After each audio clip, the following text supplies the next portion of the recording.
Voilà, Stéphane, je pense que c'est le moment de travailler sur ton projet. La première des choses que je vais dire, c'est que pour un premier projet, je je dirais que tu t'es vraiment beaucoup battu. Parce que lorsqu'on regarde de loin les résultats, on a du mal à croire que c'est ton tout premier projet en université visuelle. Donc, je vais commencer par te féliciter parce que la palette des couleurs, tu n'as pas choisi ça à la hâte. Euh, Tes choix graphiques, l'originalité du concept. Je pense quand même que tu as bien compris le brief. Voilà. Maintenant, on va entrer dans les détails parce que moi, j'aime être direct. On va entrer dans les détails. Bon, si tu as bien compris, j'ai dit que vu de loin, ton travail est remarquable. Maintenant, je vais préférer ne pas rester très loin. Je vais préférer me rapprocher et me focaliser sur les détails. Voilà, ici, c'est le bento crate que tu as créé pour présenter ton projet. Je vais commencer par dire qu'il est familier parce que tu as un peu dynamisé les couleurs, tu as dynamisé les éléments et tu as essayé de mettre en avant ton logo en l'intégrant un peu dans une situation réelle. Voilà. Pour commencer, je vais directement entrer dans ton projet, je vais dire dans ton brand book. Tu as fait un brand book ici qui, premièrement, a un problème. Tu ne devrais pas importer ton document sur une seule page. J'ai du mal à croire que tu aies conçu ça dans Illustrator. Je ne sais pas si tu as commis l'erreur au moment d'exporter aux pages, je ne sais pas du tout. Parce que là, si je viens ici, je le mets en taille réelle, on se rend compte que c'est juste un bandeau. C'est pas bon. Parce que tu devrais adapter ton document de telle sorte qu'il puisse être feuilleté page par page. Donc, la première erreur, c'est déjà ça. La prochaine fois, il faudrait que tu cherches à corriger ça. La deuxième erreur, c'est probablement maintenant au niveau de l'équilibre. Au niveau de l'équilibre, lorsque tu as créé des différentes variables, on va y arriver. Je vais commencer déjà par te montrer en quelques secondes une identité visuelle. Je pense que tu as déjà eu à tomber sur ce projet. Voilà. Là, ça, c'est une identité visuelle que j'ai eu à créer pour une entreprise qui fait dans la peinture et le paysage ici. Voilà ce que tu dois constater, c'est que la première de couverture déjà, on met en avant juste le nom de la marque et rien d'autre, en fait. Et après, il faut structurer ton brand de manière à ce que dès le début, on puisse avoir un sommet comme celui-ci.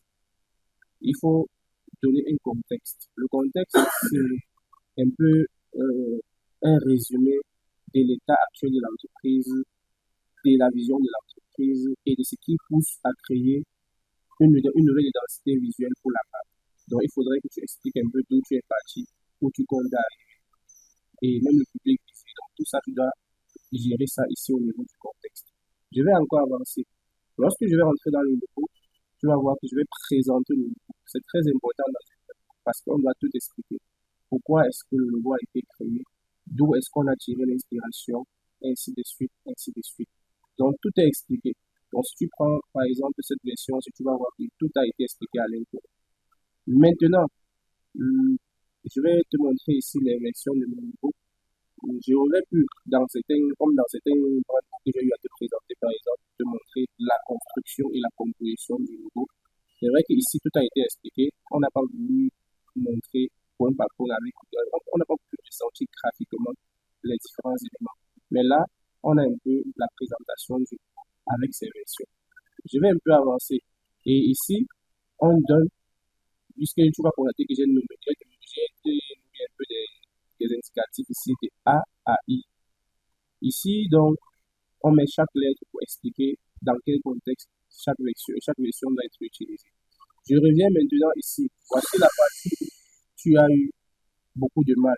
Et c'est la raison pour laquelle j'ai voulu te présenter ce brain pour que tu comprennes un peu la différence entre ce que tu es en train de faire et un travail qui est supposé être qualitatif. Je reviens directement maintenant dans ton travail. On va un peu zoomer.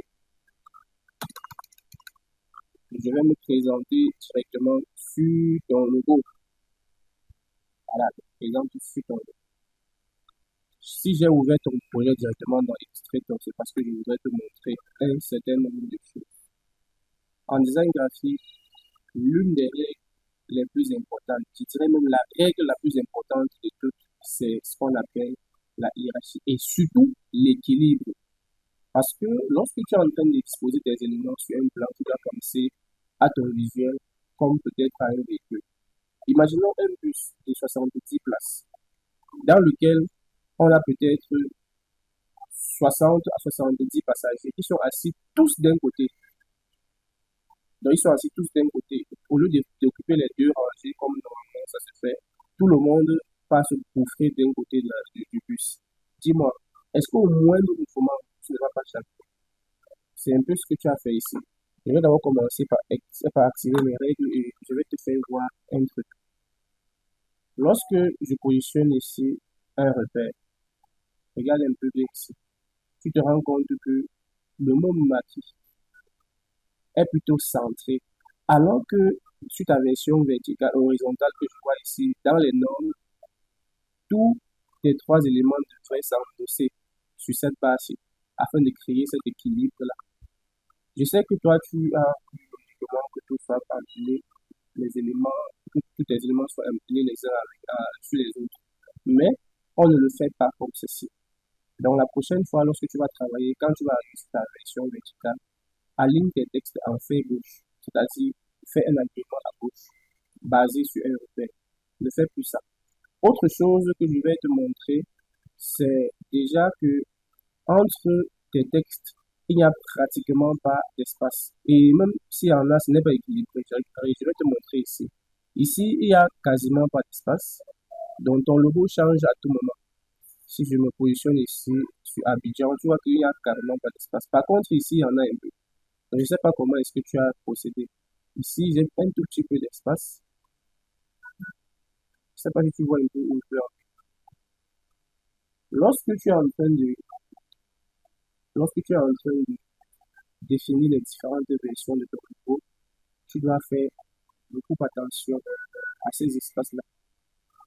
Parce que sans ça, ton logo ne sera pas équilibré. Je reviens encore avec le fait que j'ai eu à mettre ici tout à l'heure. Voilà, je reviens avec ça. Tu aurais par exemple pu faire en sorte que cet espace-ci, qui est entre ton symbole et la partie typographique de ton logo, soit encore le même espace qui vient entre ce texte, entre le logo et la baseline. Enfin, c'est très important. Tu dois même savoir que une autre version de ton logo doit être sans cette baseline. Parce que lorsqu'on va commencer à descendre en taille, ça ne sera plus lisible. Regarde par exemple le cas ici. Plus on descend, moins c'est visible. Et pour protéger donc la lisibilité du logo, tu dois avoir une version du logo où on n'a pas cette baseline. Donc c'est très important. Mais pour te montrer ce que je suis en train de dire, je retourne dans mon identité visuelle ici. Et tu vas constater que rien n'a été disposé au hasard. L'espace qui est ici, l'espace qui est ici, je vais déjà commencer par te montrer. Ici, on a dirigé ici en bas. Attention.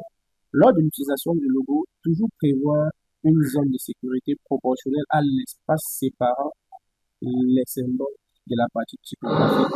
Si possible, aller au-delà, mais jamais en ça. Si tu regardes très bien, tu vas constater que ce soit dans la version horizontale ou dans la version verticale, l'espace qui sépare le symbole du logo reste identique. Donc, c'est la même chose. Les proportions sont identiques. Maintenant, comment est-ce que tu vas définir l'écart entre le logo, entre ton logo, le symbole en fait, et la partie typographique?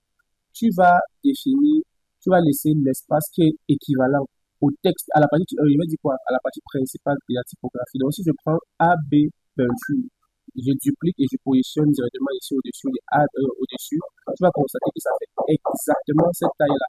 Donc, je laisse d'abord cette taille-là comme zone de sécurité avant de venir positionner le nom de la marque.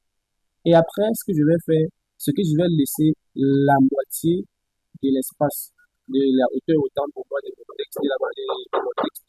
Je vais laisser la moitié de cet espace-là ici avant de venir mettre ma baseline. C'est ce que j'ai fait. Donc toi également, tu dois penser à ça dans tes prochains projets. Maintenant, voici ce dont je te parlais. Tu te rendras compte que Passion et espace de vie, qui est le slogan de la marque, ou encore ce que j'appelle depuis la baseline, sont, et je vais dire quoi, est aligné en fait gauche avec le nom du bar.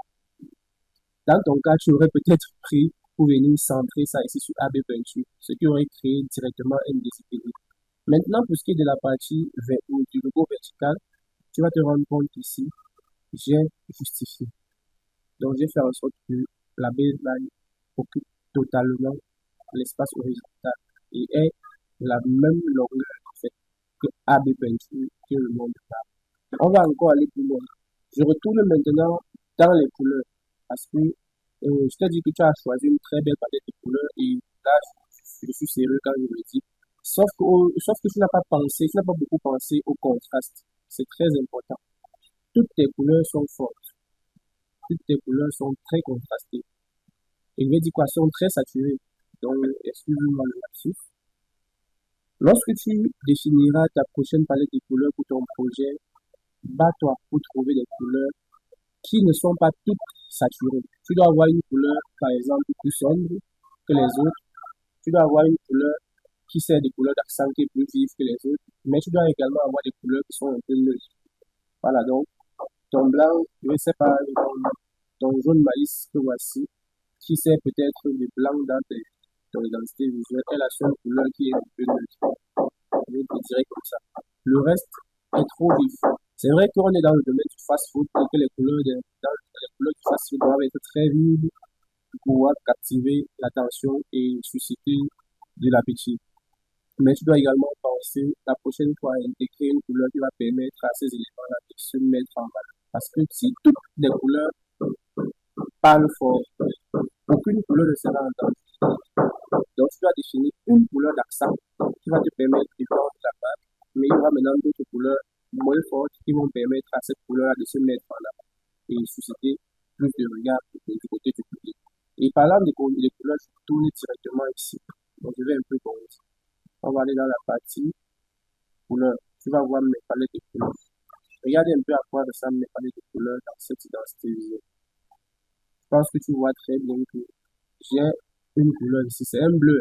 C'est un bleu très profond parce que en réalité, il n'y a pas de noir pur dans mon identité visuelle. Donc, c'est un bleu très, très profond. Et à côté de cela, maintenant, on a un bleu, puis on a un gris argent, après on a un blanc, et on a le vert qui est la couleur d'accent de la marque. Regardez un peu les couleurs. Toutes les couleurs n'ont pas les mêmes valeurs. Donc, on a certaines couleurs qui sont plus profondes que d'autres. Et tu dois penser à ça. À côté, on a un peu, je vais dire quoi, une déclinaison ici. On parle des couleurs, on parle des versions les plus sombres aux versions les plus éclaircies de ces couleurs-là. Pour la prochaine fois également, tu devrais y penser. Je retourne une fois de plus dans ton travail. La manière quand même d'exposer le nuancé n'est pas très mal. Côté typographie, tu as défini, bizarrement, tu as utilisé deux typographies que j'ai utilisées dans un projet super chef que j'ai utilisé probablement dans l'identité visuelle de Maison Verte. Je ne sais pas si tu as juste décidé d'utiliser les mêmes polices que tu as vues là-bas ou bien tu as essayé d'effectuer des recherches pour te rendre compte que ça correspondait. Mais quand même, pour te dire vrai, la typographie est très organique et ça correspond à l'univers d'Antine Rosy. Donc, c'est pas mal. Euh, Inter, c'est également une police que j'ai utilisée dans l'identité visuelle de Maison Verte. Donc, bref, ce sont deux polices qui marchent bien.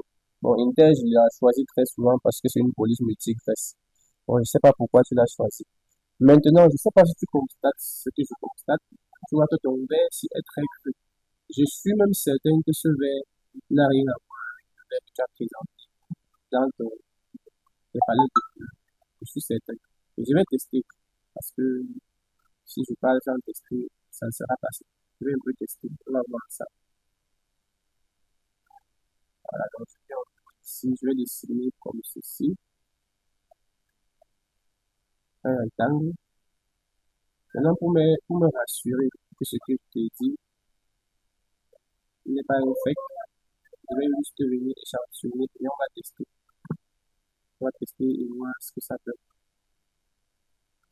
Toi-même, tu vois directement que ce n'est pas la même couleur. On n'a pas besoin de chercher de midi à 14. Non, c'est pas la même couleur. On ne choisit pas les couleurs juste pour faire joli écran. On choisit les couleurs pour les utiliser. Maintenant, je vais venir dans la mise en situation. Il y a ton billboard que tu as eu à faire. Je trouve qu'il n'est pas mal. Il n'est pas mal. C'est maintenant les alignements qui ne sont pas très. euh, Le dynamisme aussi manque un peu. Parce que lorsque tu utilises certaines portions, par exemple les légumes qui sont utilisés pour créer le dynamisme dans ton travail, tu dois veiller à ce que certains éléments euh, renforcent plutôt de la profondeur dans ton travail. Tu aurais pu, par exemple, appliquer un flou de sel sur ces légumes. Je ne sais pas si c'est la salade ou bien des condiments. Tu devrais également en appliquer sur ce piment qui flotte pour qu'on sente vraiment qu'il est important. Parce que quelque chose qui est d'après n'est pas fini. Je ne sais pas si tu comprends ce que je veux dire. Maintenant, pour ce qui est, pour ce qui est du menu, tu aurais normalement dû m'envoyer aussi le menu séparément, hein, pour que je le juge, parce qu'on ne juge pas toujours tout sur un écran. Mais ce que je vais quand même te dire, c'est que ça coûte trop économique. C'est vrai que l'oranger, là, ça va susciter beaucoup d'appétit. Mais tu aurais pu quand même passer ici. Je dis quoi? C'est quand même acceptable. La prochaine fois, cherche des couleurs qui se détachent mieux. Pour ce qui est du polo, vraiment, je vous dis, pour ce qui est également de l'écran d'accueil, il est rien à dire là-dessus. Donc, en principe, euh, pour ton premier projet, je vais revenir quand même, je vais être très dur en ce qui concerne la mise en page. On sent que tu as travaillé sans crainte de mise en page, parce que les éléments sont éparpillés de part et d'autre. Encore une fois, je vais revenir dans ma mise en page pour que tu puisses constater que si je viens glisser un repère ici, si je viens poser un repère, tu constates que mes éléments se suivent, mes éléments se suivent. Et si je viens poser encore une fois de plus un autre repère de ce côté, tu verras que tous mes éléments se suivent. Il faut apprendre à organiser ton travail. Je vais poursuivre dans mon travail, je vais poursuivre en te montrant également la manière dont je présente parfois la typographie. Je pense que tu vois un peu. Je reviens ici dans l'utilisation de la typographie. Un exemple, je pense que tu comprends un peu. Voilà. Donc, euh, l'identité visuelle, c'est quelque chose que quand on le fait, on ne laisse pas le hasard diriger notre instinct. On doit vraiment tout penser. Tout ce qui entre dans notre travail doit être réfléchi et décidé. Je reviens maintenant dans les motifs pour que tu comprennes un peu la logique dans laquelle on crée les motifs. Tu verras que les motifs, généralement, on peut les choisir de notre étape de croquis ou alors on peut les choisir comme l'extension de notre logo. Si tu regardes très bien, tu vas voir que les traces de peinture, c'est, j'ai juste sorti ce motif-là, je l'ai étendu pour en faire mon motif. Et entrons maintenant dans la partie présentation, dans la partie branding. Tu vas voir que dans le branding, on utilise beaucoup plus les éléments qui vont te permettre de mettre en valeur. Donc, c'est vrai que pour toi, c'était déjà imposé, tu devais faire un menu et autres. Mais la prochaine fois, pense également à la carte de visitage. Quand une usine doit être contactée, pense à un papier en tête. Il peut arriver qu'elle signe des contrats avec des entreprises. Elle doit pouvoir donc le faire avec des documents propres. Elle doit également tenir des inventaires. Donc, tu dois penser à un papier en tête dans toutes tes identités visuelles que tu vas créer. Voilà. Donc, je pense que jusqu'ici, j'ai porté mon choix sur ce qui n'a pas très bien marché. Et j'ai en même temps dit ce qui a bien marché. Tu dois donc tout faire pour revenir sur ces choses-là. Mais je vais récapituler. Je vais récapituler. Lorsque tu vas créer ta prochaine identité visuelle, voici un peu, je reviens ici sur le sommet de mon identité visuelle ici, pour que tu vois un peu les éléments que tu vas mettre en avant.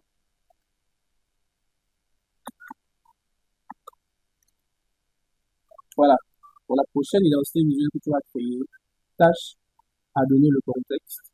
Donc, tu présentes l'entreprise, la vision, les valeurs, le positionnement et ce qui motive la création d'un nouveau logo, d'une nouvelle identité visuelle.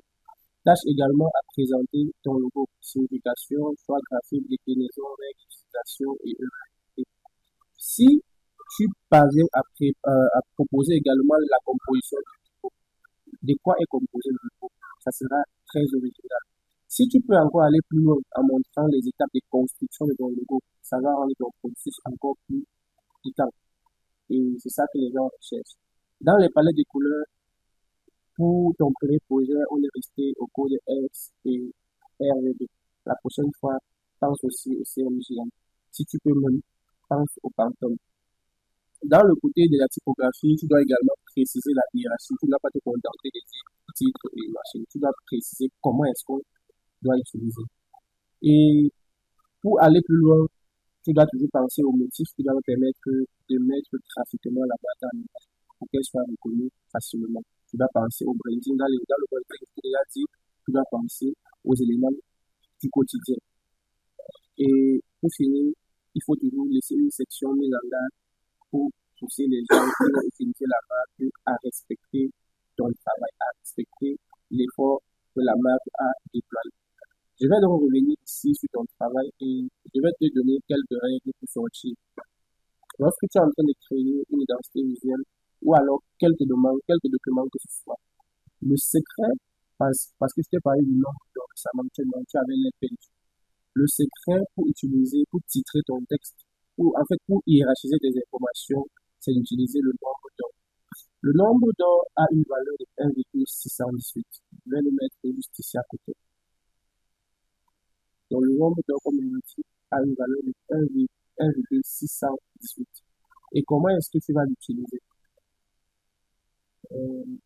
Là, sur ma machine qui bloque déjà un peu. Comment est-ce que tu vas utiliser le nombre d'or?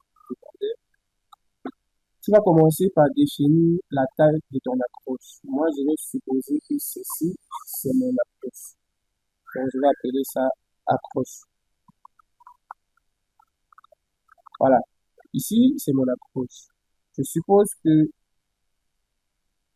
mon accroche a par exemple une taille 14 points, et une graisse bolt, par exemple. Je veux donc avoir le sous-titre idéal qui va bien correspondre à mon approche. Je vais donc prendre 14 là, je viendrai utiliser à 1,618. Tu vas me computer que je viens d'utiliser cette règle-là dans un de mes travaux récents ce matin.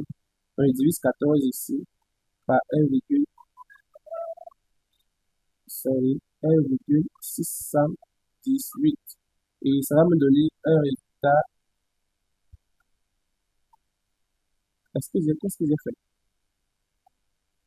14 divisé par 1,618. Voilà, ça me donne exactement 8,65.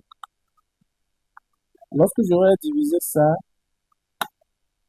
je vais tout simplement appliquer ça à la prochaine, je vais dire quoi, à mon prochain texte, qui est probablement le sous-titre. Donc, j'applique ceci, ça me donne la taille la plus idéale. Voilà un peu ça. Tu vas voir que ça hiérarchise mieux. Si je veux maintenant définir la taille de mon paragraphe, je vais faire la même chose. Je continue dans mes divisions. On va se retrouver maintenant à 5,34. Donc, je prends ça et je viens tout simplement appliquer à mon texte. Et voilà comment est-ce que je vais hiérarchiser mes textes pour que ça soit agréablement, je vais dire quoi, agréablement, je ne sais pas si le concept, si le contexte est idéal pour dire des choses comme ça. Donc en fait, c'était ça le but. La prochaine fois, lorsque tu vas donc travailler, que ce soit dans une université visuelle, que ce soit sur un projet graphique, pense toujours à utiliser la règle d'or pour donner les textes et les tailles appropriées à tes informations. Ne te contente pas d'écouter ton œil. Ne te contente pas de dire que bon, ton instinct me dit que c'est bon. Utilise le nombre d'or et ça sera bon. Et dernière règle pour sortir, c'est juste un rappel, travaille avec la grille. Tu dois avoir suffisamment d'images et tu dois avoir des routière entre chaque élément pour que ton travail soit vraiment agréable. Donc, pour finir, je pense que tu as compris. Maintenant, pour ce qui est de la présentation de ton processus créatif, je vais être très clair. Je vais rien te montrer. Je vais rien te montrer. Je vais juste t'expliquer. Tu vas te mettre au travail et te découvrir par toi-même. Lorsque on te demande de faire une présentation de ton processus créatif, ça veut dire quoi? Même déjà dans ton identité visuelle, on doit ressentir. Même dans ton identité visuelle, on doit ressentir. Mais quand on demande de présenter ta démarche, ce sont les étapes derrière ton travail. Par quoi est-ce que tu as commencé? Par quoi est-ce que tu as enchaîné? Avec quoi est-ce que tu as terminé? Je vais prendre un exemple banal. Avant de commencer chaque identité visuelle, par exemple, moi, je prends le temps de soumettre un brief à mon client, à remplir, en fait, c'est un formulaire. Lorsqu'il a fini de remplir le formulaire en question, je lis le formulaire, j'analyse le formulaire, je vois ses besoins, je vois ce qu'il a déjà et ce qu'il n'a pas, donc je vois ses manquements et je définis directement ce que je vais lui proposer. Après avoir donc analysé cela, je vais analyser son problème et voir exactement ce qu'il faut lui proposer. Et à partir de cela, maintenant, je vais lui faire une offre. Quand je lui fais une offre et qu'on valide, j'approfondis maintenant son brief. Donc, je clarifie son brief et je lui donne un cahier des charges. Le cahier des charges, maintenant, va me montrer les différentes étapes de travail par lesquelles on va passer. Et aussi, le nombre de temps qu'on va passer ensemble. Le nombre de fois où j'aurai besoin de lui peut-être pour valider telle ou telle chose. Juste après ça, je vais d'abord commencer par définir une direction artistique que je vais soumettre au client. Mais avant d'arriver à la direction artistique, la première étape très très importante est d'aller faire la veille, est d'aller faire des recherches approfondies en ligne. Quand je fais des recherches approfondies, je vais trouver d'abord, avant même de tomber dans l'étape des recherches, je vais avoir un bloc. Et pendant la recherche, je vais cibler les concepts les plus forts qui m'intéressent. Je vais essayer de faire un brainstorm. Ça veut dire quoi? Je note tout ce qui me passe par la tête et qui peut me permettre de documenter et surtout de bien avancer avec mon projet. Juste après cela, je vais faire quelque chose d'encore plus simple. Je vais donc passer à à ce qu'on va appeler la constitution d'une mood board. Je vais donc, toujours pendant ma recherche, essayer de télécharger, par exemple, un florilège de logos qui vont dans le même sens que ce que je veux proposer à mon client.